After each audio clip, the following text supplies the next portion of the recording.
A primeira regra da vida de Nolan Vex, nunca confiar em uma bateria reveniana, após a data de validade, tinha salvado sua vida 2 vezes. A segunda regra, por outro lado, havia falhado espetacularmente.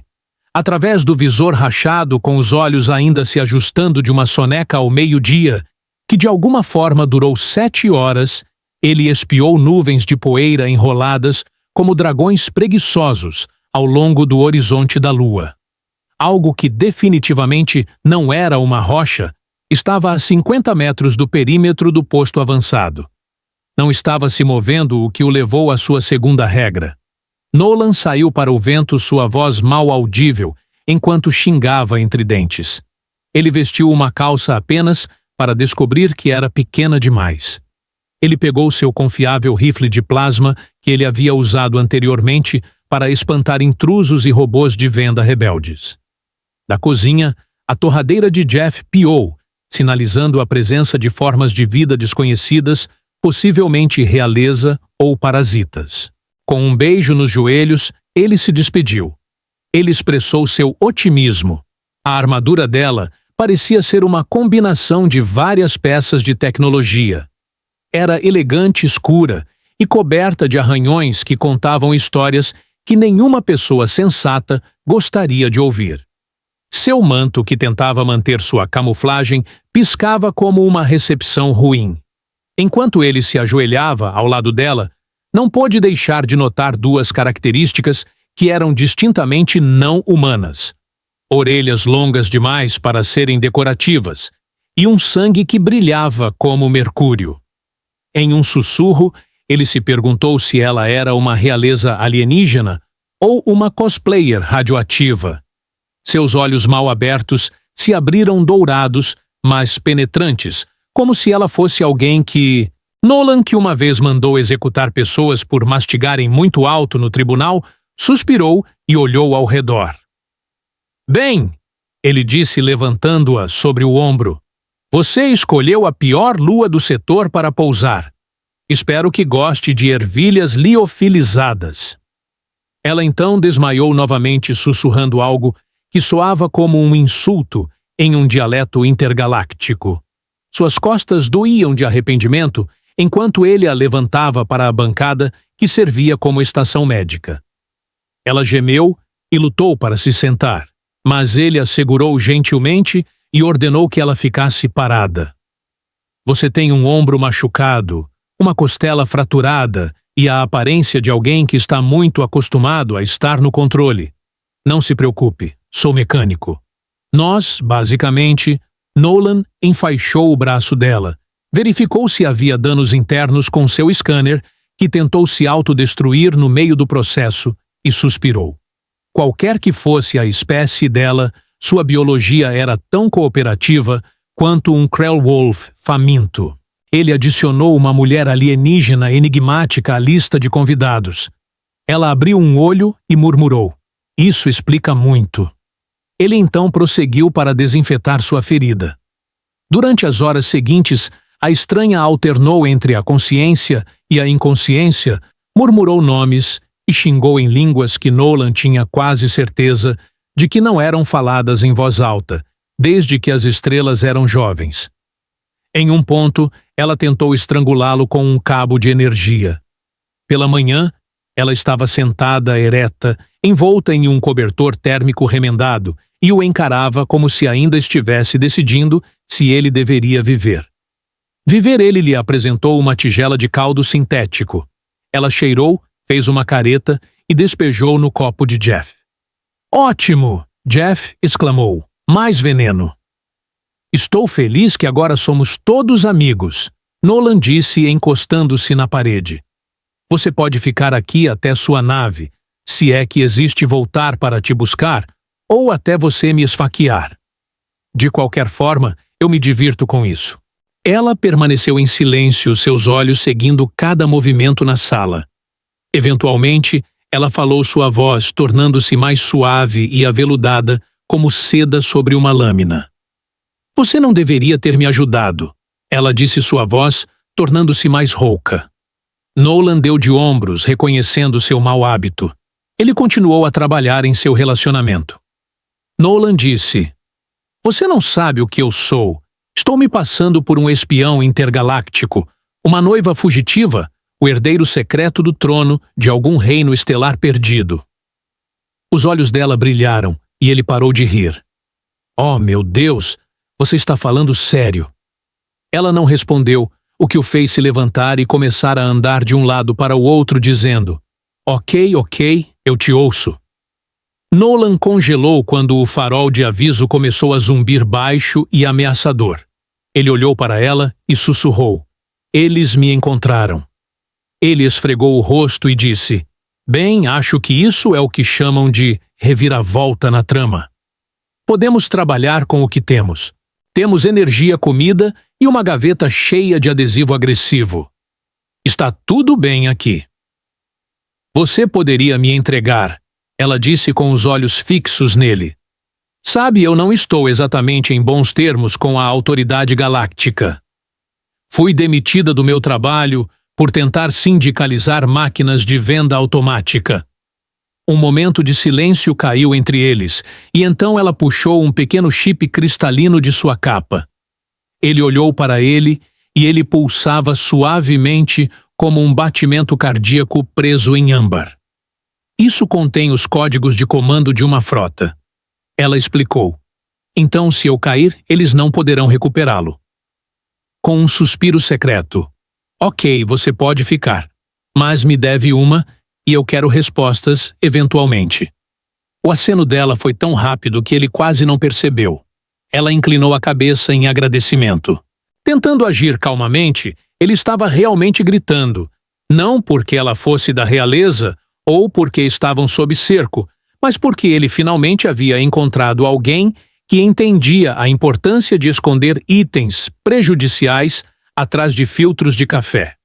Quando Kalara se recuperou, Nolan a havia envenenado acidentalmente 3 vezes, ofendido as tradições culinárias de seu povo, 2 vezes descoberto que a armadura real alienígena odeia ser lavada com detergente de lavanderia, reprogramado sua torradeira, redirecionado à rede elétrica do posto avançado e aprendido que o sarcasmo era um dialeto nativo nesta lua. Tínhamos que tomar cafés da manhã constrangedores juntos, e com a ameaça iminente de aniquilação, ela se sentava à janela à noite, olhando para as estrelas como se fossem velhos amigos que a traíram. Nolan tentava não fazer muitas perguntas. "Aprendi sobre tradições culinárias 2 vezes. Descobri que a armadura alienígena real odeia ser lavada. Com detergente, reprogramou sua torradeira, redirecionou a rede elétrica do posto avançado e aprendi que o sarcasmo era um dialeto nativo nesta lua. Tivemos que tomar cafés da manhã constrangedores juntos, e com a ameaça iminente de aniquilação, ela se sentava à janela à noite, olhando para as estrelas como se fossem velhos amigos que a traíram." Nolan tentou não fazer muitas perguntas. Mistérios não faltam, incluindo cercos planetários, traições, tentativas de assassinato e uma guerra civil. Jeff, que recentemente adquiriu um novo módulo de linguagem, insistia em receber torradas apenas com um decreto real. "Eu exijo um selo oficial, ou pelo menos uma reverência respeitosa", declarou quando Nolan pediu café da manhã. "Protocolo é protocolo." O reino de onde ela viera não havia caído sem lutar. Nolan mergulhou em uma tigela de pasta nutritiva e perguntou: "Ela realmente mexeu nos seus circuitos, hein?" Kalara reintroduziu dignidade ao chefe da casa ao responder: "Sua comida ainda cheira a desespero." "Obrigado", respondeu Nolan. "É meu sabor característico." Ignorando isso, Kalara examinou o holopad que Nolan estava usando para monitorar os céus, seus olhos se estreitando ao notar um aumento no tráfego de comunicação não criptografada perto da órbita externa. Ele olhou para cima, perguntando-se como ela podia perceber, já que seu equipamento era antigo e zumbia, quando a torradeira foi notada por Kalara, enquanto ela ajustava mecanicamente as configurações do pad. Nolan tentou acompanhar, mas desistiu em algum ponto entre entrelaçamento quântico e harmônicos de ressonância de dados. Em vez disso, ele se concentrou em parecer útil e evitar incendiar qualquer coisa.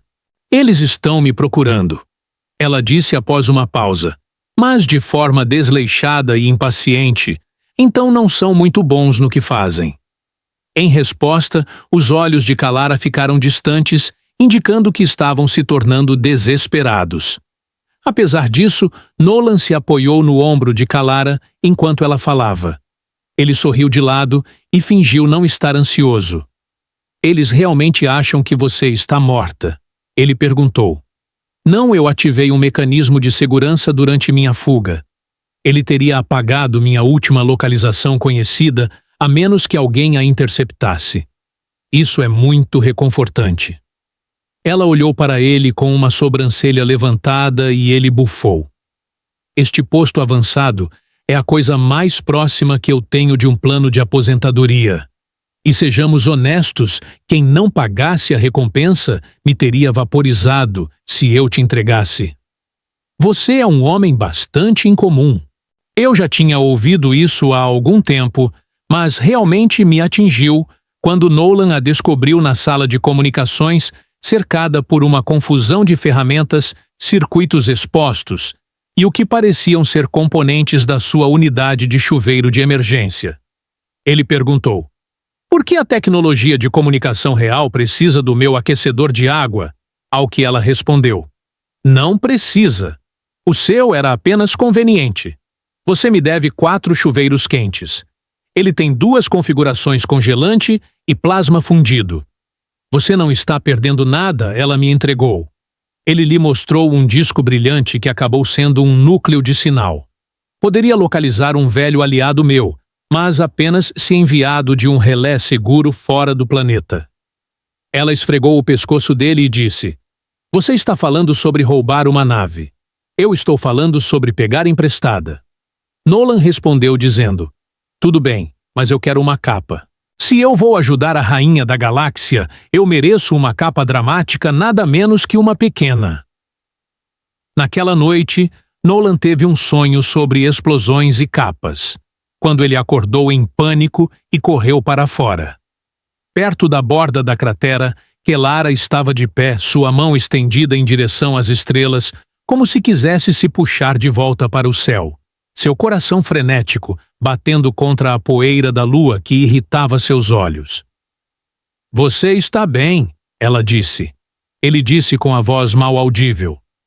Você acha que eu deixaria você ir só para proteger a minha pele? Eles estarão aqui em breve. Ela permaneceu parada. Por que você não tenta? Bem, meu histórico de tomada de decisões sábias não é exatamente estelar. Finalmente, ela se virou. Você realmente colocaria sua vida em risco por alguém que nem conhece. Você comeu minha comida, programou minha torradeira e roubou as peças do meu chuveiro. É quase como se fôssemos família. Uma mistura de emoções passou pelo rosto dela, incluindo confusão, diversão e calor. Ela balançou a cabeça em desaprovação. Se o meu povo me encontrar, alguns tentarão ajudar outros, tentarão matar, mas nenhum reconhecerá a mulher que sou agora. Nolan olhou para o céu, perguntando-se se isso era um sinal. Estou farto de ouvir as pessoas reclamarem de tudo. Enquanto isso, lá dentro, Jeff estava tocando uma música que Kalara havia carregado, uma melodia lenta e assombrosa que era completamente nova para Nolan. Quando ele perguntou o que era, ela disse que era um hino de batalha de quando acreditávamos na paz. Bem, isso é desanimador. Durante os preparativos para o iminente roubo da nave, que Nolan insistiu em chamar de operação, estamos totalmente fritos. Kara lhe entregou uma tábua de dados. O que é isso? Ele perguntou. Um projeto para o cetro. Se conseguirmos recuperá-lo, poderei retomar o comando da minha frota restante. Ela inclinou a cabeça na direção dele, enquanto ele expressava uma preferência por música com sinos de vaca. Enquanto a lua mergulhava abaixo do horizonte, eles sentaram-se lado a lado sob o céu estrelado, e Nolan a provocou com uma história de sua tentativa fracassada de subornar um robô da alfândega com chiclete. Ela riu e ele sorriu. A rainha tem um riso, não se acostume com isso. Ele deu-lhe um leve empurrão no ombro e continuaram a observar as estrelas e a lua. Nola se agachou atrás de uma caixa marcada "Caramujos Médicos", tentando desesperadamente conter o espirro. Cara ficou ao lado dele impassível, com o agudo cheiro de ozônio, ou o som iminente das botas blindadas batendo contra o aço. Com o cabelo preso e os olhos brilhando com um propósito calculado, ela segurava uma pistola que era metade humana e metade algo tão avançado que não deveria existir. Os inimigos de Nolan esperavam do lado de fora, mas, por um momento, houve calma. Quando começou a funcionar, ele ronronou suavemente. É possível que esses caras estejam apenas entregando cupcakes, Nolan sussurrou. Eles estão vestindo armaduras de batalha completas e cupcakes de chocolate. Kara lançou-lhe um olhar que poderia derreter titânio. Ele sorriu porque estava prestes a gritar de outra forma. O primeiro esquadrão passou pelas caixas escaneando a baía com seus visores. Kara pressionou um pequeno dispositivo na palma da mão de Nolan e disse: "Esta é a chave de substituição. Vá até o terminal de atracação 3B e conecte-o ao painel de controle." Acenando com a cabeça, Nolan assentiu. "Vou te dar exatamente 30 segundos. E depois, o que vai acontecer?" Nolan correu baixo pelo hangar, seu coração batendo mais forte do que as sirenes de alerta que ainda não tinham disparado. Jeff havia invadido o sistema de segurança da estação por um breve momento, mas nem mesmo a torradeira mais astuta poderia resistir a um batalhão real completo. Finalmente, Nolan alcançou o painel, pressionou a tecla de substituição e rezou para todas as divindades alienígenas em que já acreditara. Em 30 segundos, a contagem regressiva iluminou-se. Enquanto isso, Kiera surgiu de trás das caixas, sua figura iluminada pelas luzes tremeluzentes da estação. "Comandante Yelix", ela questionou, "há quanto tempo você está fingindo que sua lealdade não estava à venda?" A figura armada puxou o visor para trás, expondo um rosto marcado, e um sorriso que havia resistido a 5 campanhas e 2 traições, tempo suficiente para testemunhar a queda de toda a sua corte. "Sua radiação me tocou", ela disse, "mas este tribunal ainda está de pé atrás dela." As garras de atracação no cruzador se desengatou, causando um leve zumbido que reverberou pela sala. Então, a misteriosa embarcação envolta em segredos apareceu rapidamente. Kara sorriu maliciosamente e eu rapidamente convoquei reforços. Tão rapidamente o ar se encheu de gritos furiosos, raios de plasma, e a tentativa apavorada de Nolan de jogar uma frigideira na confusão. A voz de Jeff estalou pelo canal de comunicação, e ele pediu desculpas por ter que dar a notícia de que a política da estação proibia combate armado no setor de atracação 3. Ele acrescentou: "Tranquei todas as saídas. Boa sorte." O tiroteio foi um turbilhão de caos, mas os movimentos de Kalara eram fluidos, eficientes e aterrorizantes. Nolan, por outro lado, estava completamente superado por seu oponente. Eles correram em zigue-zague e gritaram coisas úteis como: "Não me atire, sou alérgico a lasers." Apesar disso, conseguiram chegar ao cruzador exatamente quando as portas se fecharam. Nolan agarra o braço de Kiera e a puxa para dentro ofegante. "Me lembre de novo", ele ofegou. "Por que você não chamou seu exército?" "Porque a maioria deles desertou", ela explicou sem fôlego. "Os outros estão espalhados ou escondidos. Eu preciso dar a eles algo em que acreditar novamente." Muita alegria, uma torradeira e um cara que foi banido de um cassino por tentar subornar uma máquina caça-níqueis com marshmallows. Isso fez Kaller sorrir. "É mais do que eu tinha quando caí." Eles decolaram do hangar desviando do fogo de laser e de um ônibus espacial especialmente irado que se recusava a ceder. Jeff assumiu a navegação mantendo o suporte de vida estável. Eu nomeei a nave de Torrada Real. Cara disse que o apelo foi enviado. Jeff respondeu que eles, depois de evadir a captura por horas, eles eventualmente descobriram um posto de escuta abandonado dentro de um asteroide oco. Kalara ativou o núcleo que Nolan arriscou sua vida para inserir no console de controle. No começo, nada aconteceu. Então luzes brilharam, dados correram pelas paredes e uma dúzia de faróis ocos pulsaram em resposta. Aliados, ela sussurrou. Eles ouviram.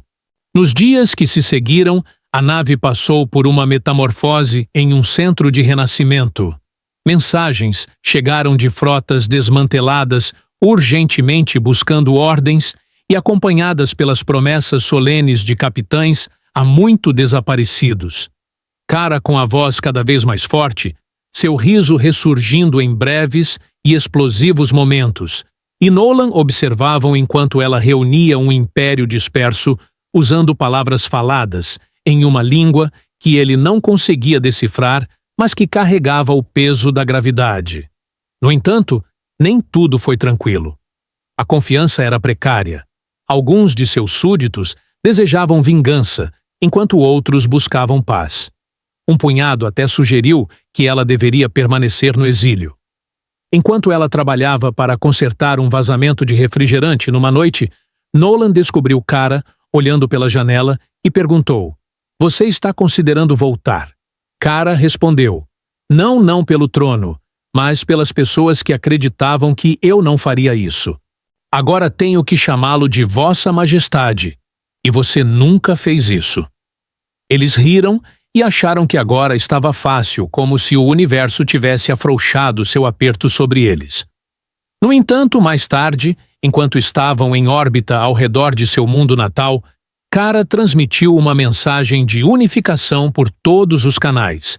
Não uma proclamação de guerra, mas um apelo à unidade. Ela também ofereceu anistia àqueles que haviam cometido crimes contra ela. Nolan, que estava ao lado dela com um casaco 2 tamanhos maiores, deu-lhe um toque e perguntou: "Você tem certeza de que quer isso?" A rainha, que havia sobrevivido às batalhas, caminhava pelo seu antigo palácio, como se fosse a casa de um estranho, a sala do trono menor do que ela lembrava. E a punição era aplicada apenas àqueles que se recusavam a ajudar na reconstrução. As batalhas foram breves, e algumas nem sequer começaram, mas sua reputação se espalhou mais rápido do que suas forças. Estou pronto para isso. Nas semanas que se seguiram, Cara reestruturou seu conselho, aboliu os mandatos de linhagem e declarou a cooperação entre espécies uma diretiva primária. Nolan foi nomeado conselheiro especial da rainha, um título que ele alegou vir com uma gaveta secreta de lanches. Uma tarde, enquanto Jeff negociava tarifas comerciais com uma delegação de mercadores anfíbios e de alguma forma estava vencendo Nolan, encontrou Kyera nos jardins descalça na grama. "Você é diferente", ele disse. "Você também", ela respondeu. Ele riu. "Eu não fiz." Enquanto eles estavam em contemplação silenciosa, o vento revigorante trazia consigo a promessa de novos começos. Finalmente, Kalara se virou para ele e sussurrou: "Há um lugar na nova frota para você, se você quiser." Ele fingiu pensar sobre isso, mas, na verdade, ele estava apenas ansioso para beliscar um lanche em uma nave de lanches. Com isso, eles passearam de mãos dadas, passando por estátuas de antigos governantes, sob arcos adornados com mitologia e rumo a um futuro que ambos haviam abraçado.